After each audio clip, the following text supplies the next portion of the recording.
लोगों को। तो फिर मैं ये जानना चाहता हूँ कि आप लोग अटकी कहाँ थे, रुक कहाँ गए, कि या फिर क्वेश्चन ही पूरा समझ में नहीं आया? बोलिए, कोई कम्युनिकेट कीजिए। देखिए, बातें जब हम लोग एक दूसरे से बात करते हैं ना, तो वो प्रॉब्लम का सोल्यूशन निकलता है। समझ में नहीं आया था सर। चलिए देखते हैं, क्वेश्चन को समझने की कोशिश कीजिएगा।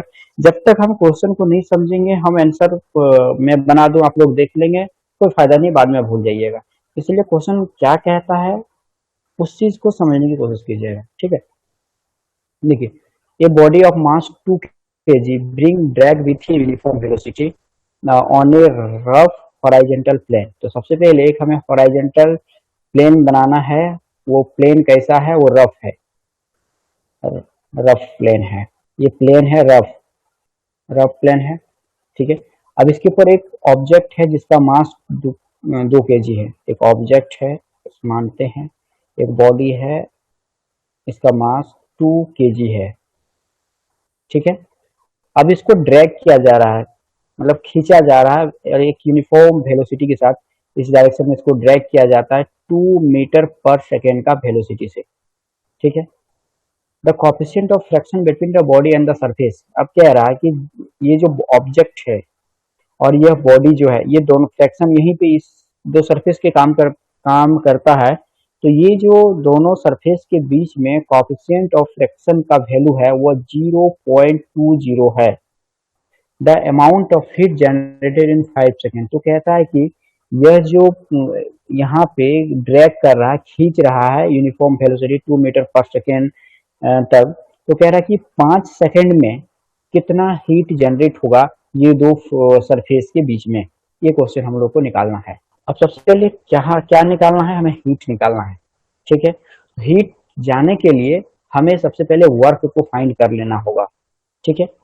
अब यहाँ पे देखिए, वर्क फाइंड करने के लिए हमें क्या चाहिए? वर्क इक्वल टू, हम लोग एक फॉर्मूला जानते हैं। चलिए इसको, क्वेश्चन हो गया। वर्क इक्वल टू जानते हैं एफ एस, ठीक है, फोर्स इंटू डिस्प्लेसमेंट, यही जानते हैं हम लोग नॉर्मली, ठीक है। जब कोई एंगल रहता है तो F S cos theta, but यहाँ पे कोई एंगल नहीं है, तो यहाँ पे एंगल है 90 डिग्री एंगल है, जिस वजह से वहाँ पे सॉरी 90 डिग्री नहीं, 0 डिग्री एंगल है, तो यहाँ पे कॉस थीटा इक्वल टू 1। तो यहाँ पे फोर्स और डिस्प्लेसमेंट, तो यहाँ पे कह रहा है कि वेलोसिटी तो दिया हुआ है हमारा, और हम जो एक रिलेशन पिछले क्लासेस में हमने निकाला था कि F इक्वल टू एक यहाँ से म्यू एम और जी, ये इक्वेशन हमने निकाला था कि ये फोर्स के इक्वल होता है। अच्छा, अब रही बात, ये जो S है, S हमारा क्या है? डिस्प्लेसमेंट। S हमारा डिस्प्लेसमेंट है। तो याद कीजिए, हम लोग एक फॉर्मूला जानते हैं, speed equal to distance by time. ध्यान दीजिए, ये स्पीड भी स्केलर क्वांटिटी है, डिस्टेंस भी स्केलर क्वांटिटी है, बट जब इसी फॉर्मूला का हम वेक्टर फॉर्म लिखेंगे तो यहाँ पे स्पीड की जगह पे हो जाएगा वेलोसिटी, वेलोसिटी इक्वल टू, और यहाँ पे डिस्टेंस की जगह हो जाएगा डिस्प्लेसमेंट, डिस्प्लेसमेंट बाय टाइम। अब यहाँ पे अगर मैं ये एस डिस यहाँ पे डिस्प्लेसमेंट इक्वल टू लिखना चाहूँ तो हो जाएगा हमारा वेलोसिटी इंटू टाइम। तो यहाँ पे इसकी जगह पे हम लिख सकते हैं, फोर्स की जगह पे म्यू एम जी इंटू, ये हो गया हमारा वेलोसिटी इंटू टाइम, तो इसको लिखे हम लोग वी इंटू टी। अब यहाँ पे देखिए, इसमें क्या क्या दिया हुआ? म्यू कोफिशिएंट ऑफ फ्रैक्शन दिया हुआ है, M mass of the object 2 kg दिया हुआ है, G acceleration due to gravity 9.8 लेना है, ये भी दिया हुआ है, भी वेलोसिटी भी दिया हुआ है, टाइम भी दिया हुआ है 5 सेकेंड। तो यहाँ से हम लोग क्या वर्क डन निकाल सकते हैं कि कितना वर्क हुआ, ठीक है। अब जब हम लोग वर्क डन निकाल लेंगे तो फिर हीट हम लोग फाइंड कर लेंगे, ठीक है। समझ में आई बात? Yes sir. ओके। अब आप लोग कैलकुलेट कीजिए कि वर्क डन कितना हुआ, बाद बाकी मैं हीट मैं निकालता हूँ, ठीक है। निकलिए, हम लोग इतना तक तो समझा दें, अब इतना तक बनाइए, पहले वर्क तक बनाइए। मैं वेट कर रहा हूँ, जब तक आप लोग नहीं बनाते मैं आगे नहीं बढ़ूंगा। सॉल्व कीजिए, सामने भी सॉल्व कीजिए, थोड़ा सा कैलकुलेशन करना है, अब थोड़ा सा प्रोसेस में इसको सजा लीजिए, ठीक है। बनाइए, मैं वेट कर रहा हूँ। सब कोई बनाइए, अपने कॉपी में बनाइए, ठीक है, कॉन्सेप्ट क्लियर होगा। सर म्यू 0.20 है। हाँ 0.20, उसको आप 0.2 ही ले सकते हैं, 20 लेने का जरूरत नहीं है। सर 39.2। 39.2। जी। ठीक है, चलिए हम लोग आगे बढ़ते हैं, और भी किसी का देख लेते हैं आंसर। मैं एक बार लिख देता हूँ, एम मास हो गया 2 इंटू 9.8 इंटू 2 इंटू 5। अच्छा, आप लोग यहाँ पे सब कोई है, ये भी बता दीजिए कि कौन सा चैप्टर रिवीजन स्टार्ट करें। ठीक है, क्योंकि जो चैप्टर आप लोगों को थोड़ा बहुत टफ ज्यादा लगा है, उसी चैप्टर को हम लोग और एक बार रिवाइज करेंगे। सरफेस टेंशन सब ना। हाँ सर, वो शायद हो गया, इलास्टिसिटी वाला तो हो गया था, उसके बाद वाला कुछ वर्क या कुछ पढ़ाए थे। अच्छा, वर्क सब ना। सर, ठीक है, अच्छा। वर्क ठीक है, थ्री वो पॉइंट देख लें। नाइन टू आ रहा है सर। 3.92 आएगा या 39.2 आएगा, 39.2 आएगा। Sir 3.92 Newton 39। आया मेरा। न्यूटन नहीं आएगा, ये वर्क है, जूल आएगा। सर 0.2 जूल अगर आएगा। लेंगे, 39.2 आज 0.20 लेंगे तो 3 मतलब अच्छा, 3.92। यहाँ पे दो चीज आ जाएगा ना, अगर आप 0.2 को कंसिडर करते तो ये 39.2 आएगा, यस सर। और अगर आप सिर्फ 20 लेंगे तो हो जाएगा 0.92। यही बात है ना। Yes sir. ओके, चलिए कोई बात नहीं, दोनों सही है मेरा। सर ठीक है, इसमें एक डाउट है सर। सर ये जो हाँ केजी बोलिए। है, 2 केजी ब्लॉक लिए ना, एम एम के जगह पे, तो हाँ सर सारे मीटर में है, ये केजी में है, तो इसको भी तो ग्राम में चेंज करना पड़ेगा ना, उस यूनिट नहीं, को लेवल के। बिल्कुल गुड क्वेश्चन। देखिए, ये जो है हम लोग का एसआई सिस्टम में लेना है। एसआई सिस्टम में मास को हम लोग केजी में, लेंथ को हम लोग मीटर में, और टाइम को हम लोग सेकंड में लेते हैं। ये केजी में है, ये मास को केजी में, लेंथ को मीटर में, टाइम को सेकंड में, तो ये केजी में है, एसआई यूनिट में है हमारा, तो चेंज करेंगे उसको। ठीक है, वो जो आप बोल रहे हैं वो सीजीएस सिस्टम में होता है। ये जो CGS system, CGS system, centimetre, ये हो गया ग्राम, और ये हो गया सेकंड। ठीक है, कंफ्यूजन हो जाता है कभी कभी, कोई बात नहीं है। ओके, तो ठीक है, जो वैल्यू आया आप उसको अपने पास लिख के रखिए, मैं आगे स्लाइड लेता हूँ। देखिए, अब जब हमने आप लोगों को हीट पढ़ाया था, हीट इक्वल टू होता है वर्क बाय जूल। ठीक है, ट्रांसमिशन ऑफ हीट, या हम लोग जब हीट पढ़े थे, और हीट को हम लोग डिनोट करते थे Q इक्वल टू W/J। अब यहाँ पे हम लोग जानते हैं इसका वैल्यू या तो 3.92 लीजिए, और ये भी कर देते हैं 39.2 बाय, अब एक क्वेश्चन में ही दिया हुआ है 4.2 जूल। अब इसको 4.2 से डिवाइड करिए। ठीक है, अब जो आंसर होगा, अब ये भी, इस आंसर को भी लिख सकते हैं, और आप इस आंसर को भी लिख सकते हैं। फिर दोनों में से किस आंसर को हम एक्यूरेट मानेंगे, हम वो भी बताएंगे। पहले इसको आप बताइए कि कौन सा आंसर को लेना चाहिए, कौन सा आंसर को नहीं लेना चाहिए। कीजिए थोड़ा इसको। आया आप लोगों का आंसर आया? Yes sir. यस सर, आ गया। अब यहाँ पे दो क्वेश्चन है, दो कंफ्यूजन है सर।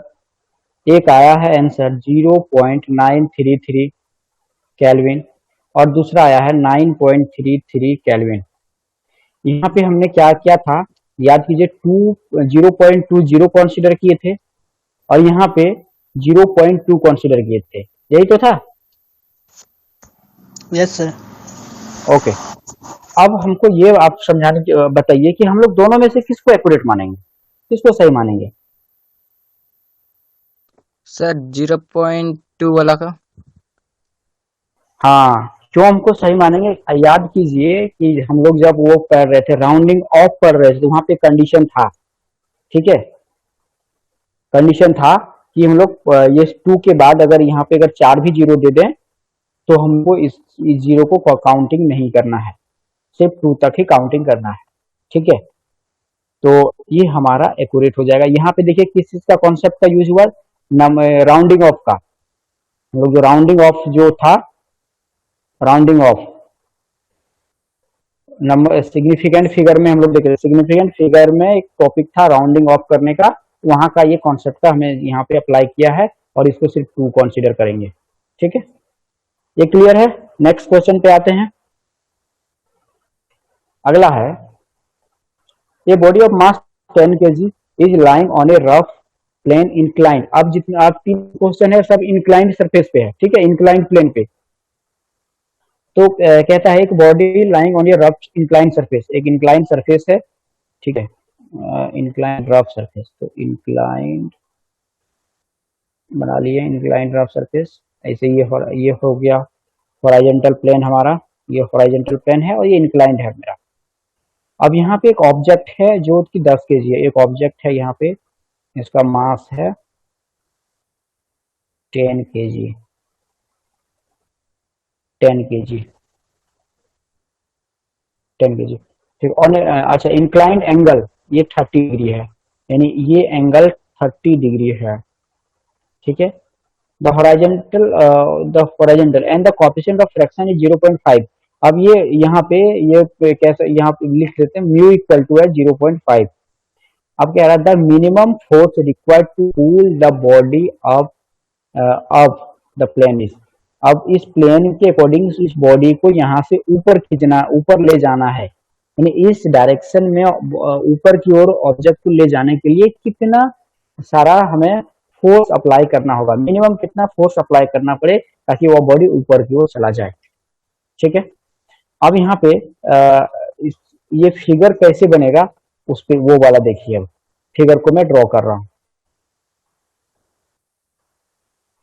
जहां अगर फिगर मैं जो फिगर ड्रॉ करूंगा अगर वो समझ में ना आए तो वो एक बार जरूर बोल दीजिएगा। ठीक है, ये यहाँ से हम इसको सेंटर ऑफ मास ले लेते हैं, यानी mg। ठीक है, mg। अच्छा, अब इस mg का 2 कंपोनेंट हो जाएगा। मैं इसका वैल्यू को मैं बाद में लिख देता हूँ। ठीक है, मैं इसका वैल्यू बाद में लिखूंगा, बस मैं लिख रहा हूँ इसका एक इस सरफेस के परपेंडिकुलर, यानी ये हो जाएगा हमारा इसका नॉर्मल फोर्स, और इसी डायरेक्शन में हो जाएगा हमारा, ये एंगल 30 है तो ये भी एंगल 30 डिग्री होगा, और ये हो जाएगा हमारा ये हो जाएगा mg cos थीटा,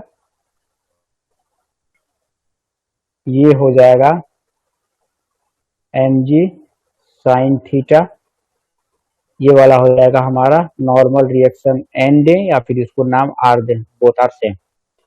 अब बताइए ये है 10 kg का ऑब्जेक्ट, तो ये mg वेट कितना हो जाएगा, यानी 10 मास इनटू जी का वैल्यू कुछ लेने बोला नहीं, 9.8 कंसीडर करेंगे, यानी ये हो जाएगा हमारा 98 न्यूटन जो है वो डाउन वेट फोर्स है, यानी वेट फोर्स है 98 न्यूटन। ठीक है, अब यहाँ पे जहां जहां mg है वहां पे हम 98 लिखेंगे। ठीक है, ये हो गया हमारा 98, यहाँ भी mg है तो यहाँ भी हम लिखेंगे 98। अब थीटा कितना है, 30 डिग्री है, तो जहां जहां पे थीटा का वैल्यू है वहां पे हम इसको 30 वैल्यू पुट कर देंगे, तो ये हो गया हमारा cos 30 डिग्री। हाँ धनी राम बोलिए। सर पहले mg sin थीटा और mg cos थीटा क्यों लिख रहे हैं, ये समझ में नहीं आ रहा। जस्ट समझाने के लिए, कोई जरूरी नहीं है उसको लिखना, डायरेक्ट हम इसको 98 cos थीटा लिख सकते हैं, 98 sin थीटा लिख सकते हैं, तो जरूरी नहीं है कि mg लिखना। ठीक है, फोर्स इनटू डिस्प्लेसमेंट वहां पे लगाना आगे ना। और नहीं, एक्चुअली देखिए जब कोई फोर्स किसी एंगल के साथ अप्लाई होता है तो उसका 2 कंपोनेंट मिलता है हमको, एक वर्टिकल कंपोनेंट और दूसरा हॉरिजॉन्टल कंपोनेंट। ठीक है, अब यहाँ पे अगर देखा जाए हमारा प्लेन है, इस टाइप का प्लेन है, इंक्लाइंड प्लेन है, और यहाँ पे एक ऑब्जेक्ट है, ये ऑब्जेक्ट, इसका जो वेट होगा ऑलवेज ये मतलब इसके डाउनवर्ड्स होगा, नीचे की ओर होगा वेट फोर्स, यानी weight and that means mass into acceleration, यानी weight W equal to mg। ठीक है, या फिर इसका वेट अगर mg इक्वल टू मेरा अगर 10 kg पता है तो यहाँ 10 वेट न्यूटन में आएगा, तो हम लोग 10 न्यूटन लिख सकते हैं। अब देखिए ये जो वेट फोर्स है, क्या ये सरफेस के साथ इस तरह पर परपेंडिकुलर तो है नहीं, ये एक एंगल के साथ यहाँ पे अप्लाई हो रहा है, इसलिए यहाँ पे इसका दो कंपोनेंट हो जाएगा इस mg वेट फोर्स का, एक हॉरिजॉन्टल कंपोनेंट और दूसरा वर्टिकल कंपोनेंट हो जाएगा। ठीक है, तो यहाँ पे इसका कंपोनेंट जो हम लोग ड्रॉ करेंगे एक ऐसे हो जाएगा यहाँ से, और ये नॉर्मल रिएक्शन को बैलेंस करने के लिए ये नॉर्मल रिएक्शन है, और इधर आ जाएगा हमारा, क्योंकि इंक्लाइन प्लेन का एंगल यहाँ पे है इस टाइप का है, ये थीटा है, और according to law of mathematics ये भी एंगल थीटा ही होता है। ठीक है, अगर ये 30 डिग्री से इंक्लाइंड है, दैट मीन्स अगर ये 30 है तो ये जो यहाँ पे इसका जो कंपोनेंट आएगा mg या फिर mg cos थीटा, तो यहाँ पे cos का जो ये एंगल है 30, तो ये 30 होगा। अब ये यहाँ इस डायरेक्शन में होता है mg sin थीटा, तो mg का वैल्यू कुछ भी हो और थीटा का वैल्यू ऑलरेडी 30 दिया हुआ है, तो यही चीज समझाने के लिए मैंने वहां पे पहले mg ले लिया, बट mg आपको लिखना नहीं है, सिर्फ समझा रहा हूं मैं। ठीक है, mg के प्लेस में 98 मैंने किया बाद में कि ये m है, मास इसका 10 है, g 8 है, तो ये 98 है इस mg का वैल्यू, इसलिए मैंने यहाँ 98 कर दिया। यहाँ भी हम लोग 30 डिग्री लिख देंगे, थोड़ा सा मैं इसको मिटा के अभी अच्छे से लिखता हूँ इसको, 98 साइन 30 डिग्री। क्लियर है ये? Yes sir. ओके, अब यहाँ पे देखिए, हम म्यू का वैल्यू मुझे पता है, म्यू का वैल्यू मुझे पता है।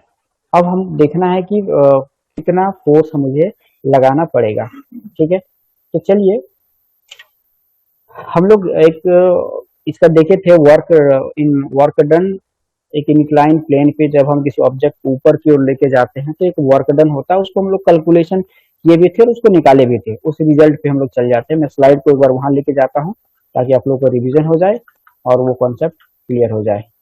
ये क्या, डाउनवर्ड अपवर्ड, देखिए यहाँ पे work done in moving a body up in incline plane, जब कोई ऑब्जेक्ट इंक्लाइन प्लेन के ऊपर की ओर जाता है तो वर्क डन क्या होता है, ये हमारा रिजल्ट है, W equal to mg sin theta plus coefficient of fraction cos theta into displacement.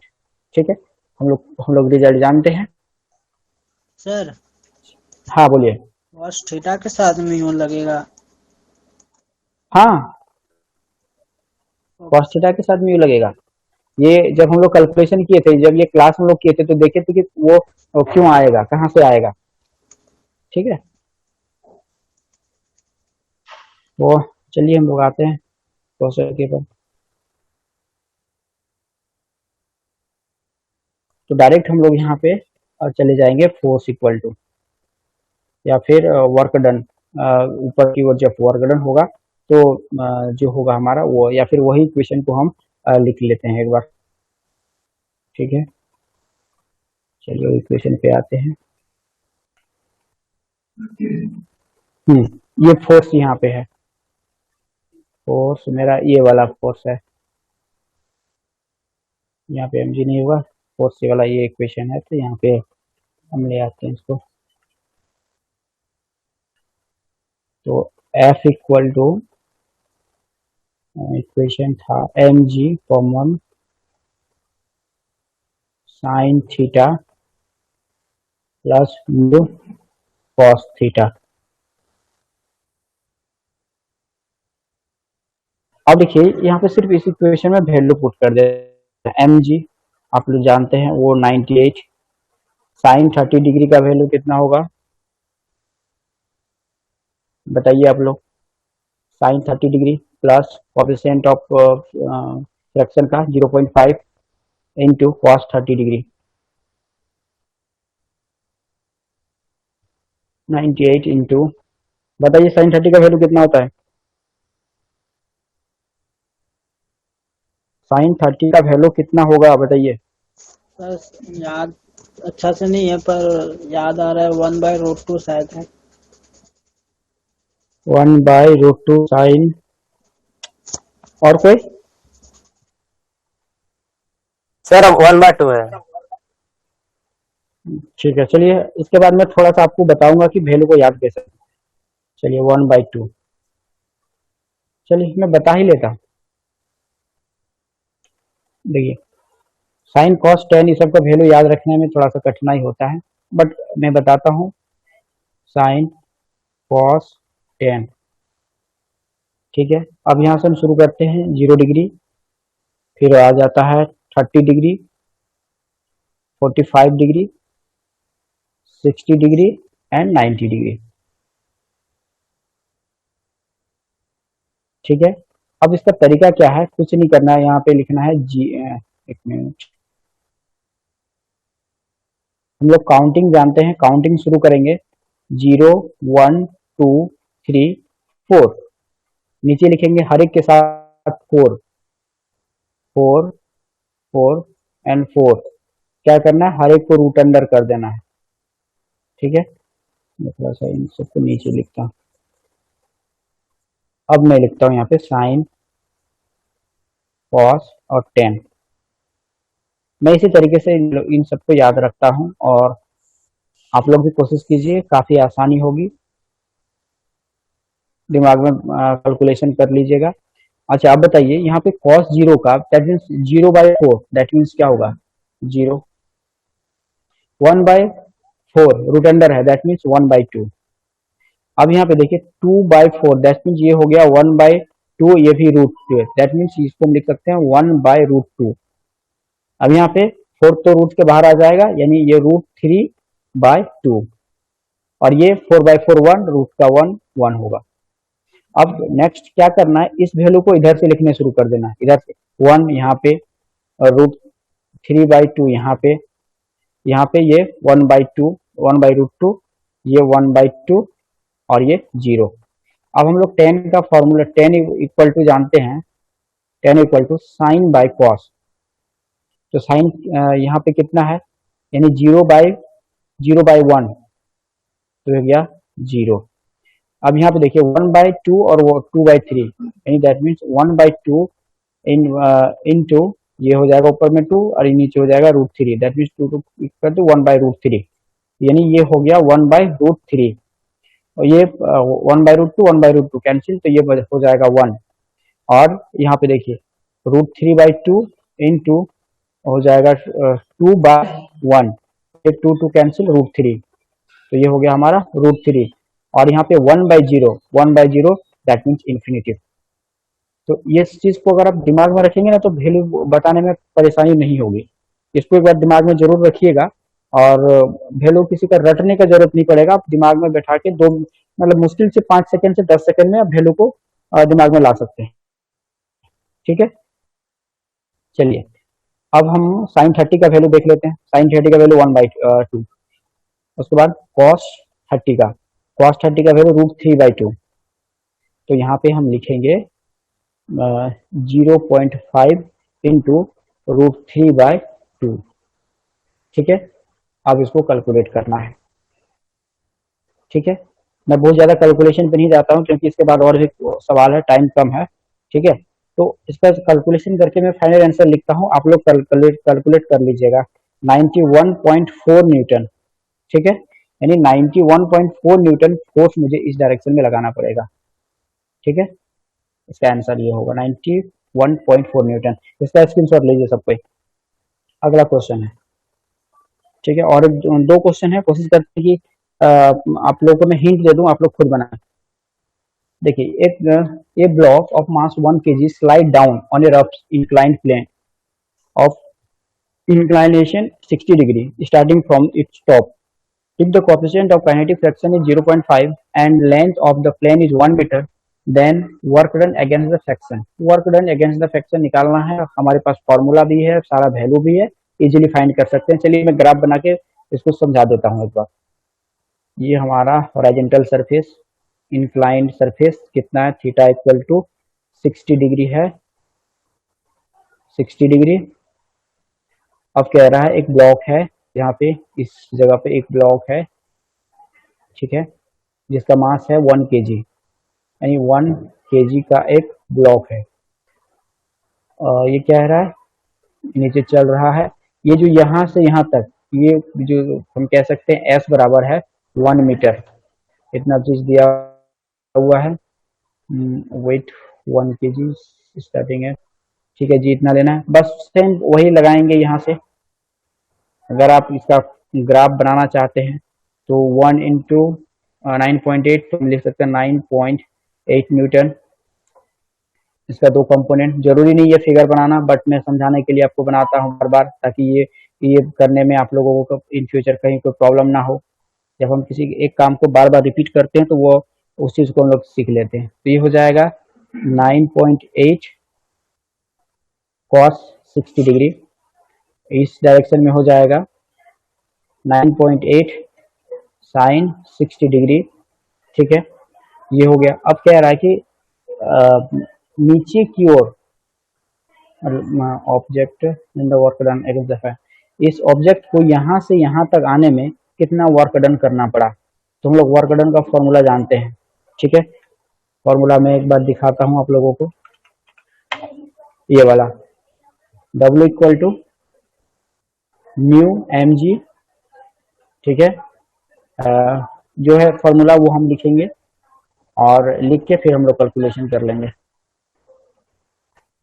ठीक है, फॉर्मूला आप लोगों को दिया हुआ है, अब उसका कैलकुलेशन करेंगे और इसका आंसर निकालेंगे। इसका आंसर मैं लिखता हूँ, आंसर नहीं होगा तो फिर मैं हूँ